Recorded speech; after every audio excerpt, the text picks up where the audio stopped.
Praise be Jesus Christ, now and forever. The American novelist and convert to Catholicism, Walker Percy, once wrote, "The Western world is so corrupt and boring that sooner or later young people will get sick of it and look for something better."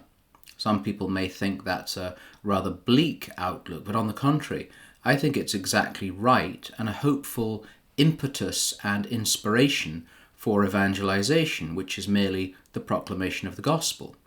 Let's look at the bleak side for a second, what we could call the bad news. Remember the preacher who said, in order for there to be good news, there must be bad news, or there's no news.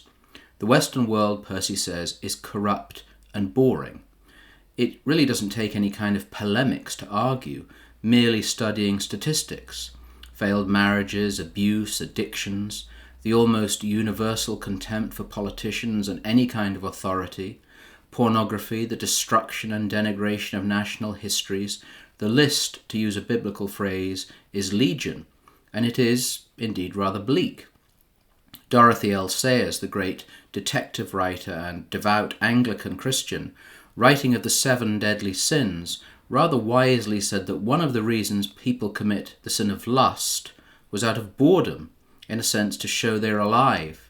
Sin is ultimately boring, because we're made for the good, and as St. Augustine so beautifully said, our hearts are restless until they rest in God.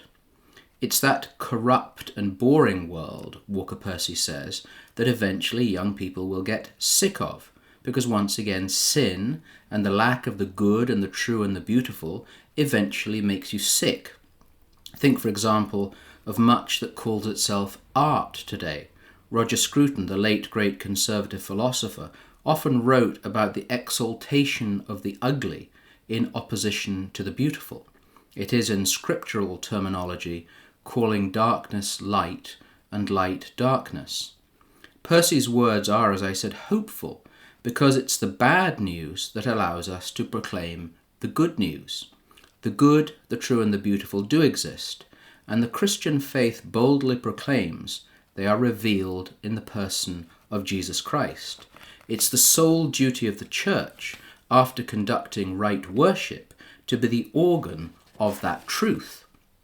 The world Percy describes can very easily be compared to the world of the early Church. Into that decaying empire, the men and women who had found the way, as Christianity was first called, emerged with a message of life, light, and hope. For those seeking the truth, both at the very lowest levels of society and at the highest, Christianity was the antidote to the sickness they saw all around them. Christianity was, in fact, the only antidote, the only vaccine which could cure life's ultimate questions, especially the question of life after death. One such seeker was St. Justin, often today called Justin Martyr. Born in the lifetime of those who had sat at the feet of the apostles, Justin, a philosopher, was, like so many of the brightest and best of our young people.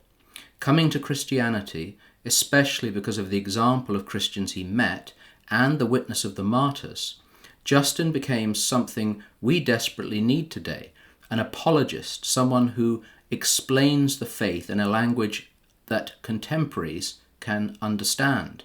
That's a subject for another nugget. Jesus says in John 16:29, "I have said this to you, that in me you may have peace. In the world you will have tribulation, but be of good cheer. I have overcome the world." We have the record of Justin's trial before the Roman prefect Rusticus.